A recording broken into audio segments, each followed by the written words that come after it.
The D, man. Yeah, shout out my nigga from D's Media, you feel me? Well, it's your boy D's Media back again with another video. Like, comment, subscribe to the channel on the road to 100K.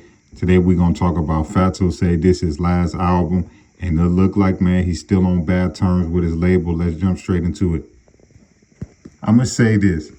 I give Fatso his credit because over the last few weeks to a month, especially since New Year's, dude been working out, staying out the way, not trolling, not dissing, not none of that. Been starting his New Year's off right. I personally feel like this. Fatso made mistakes in the past that probably got his label to the point that they probably on bad terms. But let's be honest with you. Fatso made a mistake that everybody at his age and his position would have did the same thing.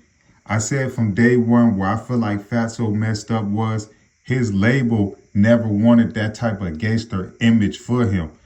They didn't care if some of his lines was gangster and all of that, but they was going for the Rob 49 Skilla baby look for him. You know what I'm saying? Like all of your music is pretty much for the women. You know what I'm saying? The same thing like Skilla Baby and Rob 49 dude, you know, they pretty much the anthems for the ladies. That's what they wanted Fatso to do. That's why that Bad and Bougie song, they put everything behind it because that's the type of music they wanted him to make. Vice versa to after the situation with Mellow Bucks at her album release party, you know, going online. You know, a lot of people took it as he was trolling and he was dissing the deceased when he really was just getting at No Limit and all of them. But I personally feel like this. 2026, Santa Ana, because that's the label that he signed to. If y'all gonna keep being in y'all feelings about some street stuff that's already water under the bridge, y'all might as well let this young man go. If y'all want to invest in him and keep investing in him and y'all want to make millions of dollars, come on, man. Let that man drop his music. Because the more y'all make this man wait, the more loopholes he got to go through to drop music, that his buzz is going to leave faster.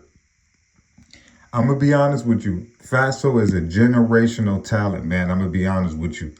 At his age, the stuff that he rap about and how much time he still got to advance and get better, you got to think he still got years ahead of him. Fatso and Chucky, man, and I can't lie, Fatso, Chucky, Lil Nooney, man, they really got an opportunity, man, to really keep getting better, man. You talking about 15, 16, some of the stuff that these dudes be coming up with, like they putting some of these real rappers down, like for real. Like it's some real rappers that I feel like can't mess with Fatso, Chucky, and Lil Nooney, man.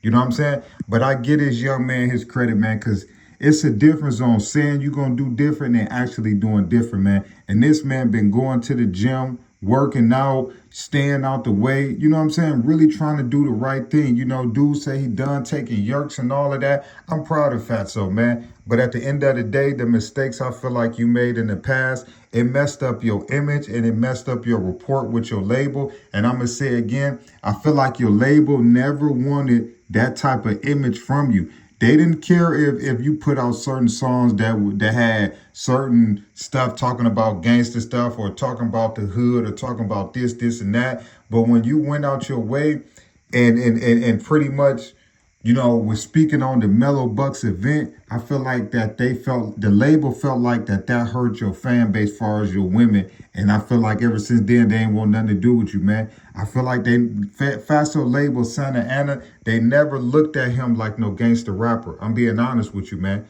I feel like they looked at him on some Rob 49 Skilla Baby type stuff. Like, you know what I'm saying? Like, dude, you gonna make the music for the ladies. And there's nothing wrong with that. But at the end of the day, if y'all ain't gonna work with him, man, if y'all gonna keep being petty and keep trying to do all, let that man go. You know what I'm saying? Because dude is really trying his hardest to change his image.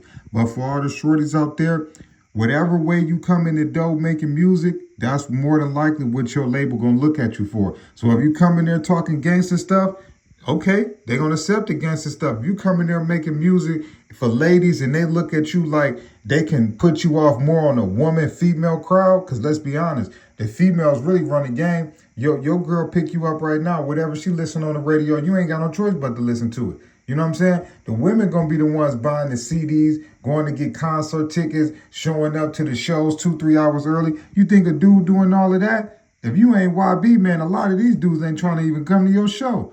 But like I said, I wish Shorty the best, man. Love, peace, positivity, network growth. Let's say these kids, it ain't never too late. We tore down these communities. Let's build them back up. I love y'all. Appreciate y'all so much.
The D, man. Yeah, shout out my nigga from D's Media, you feel me?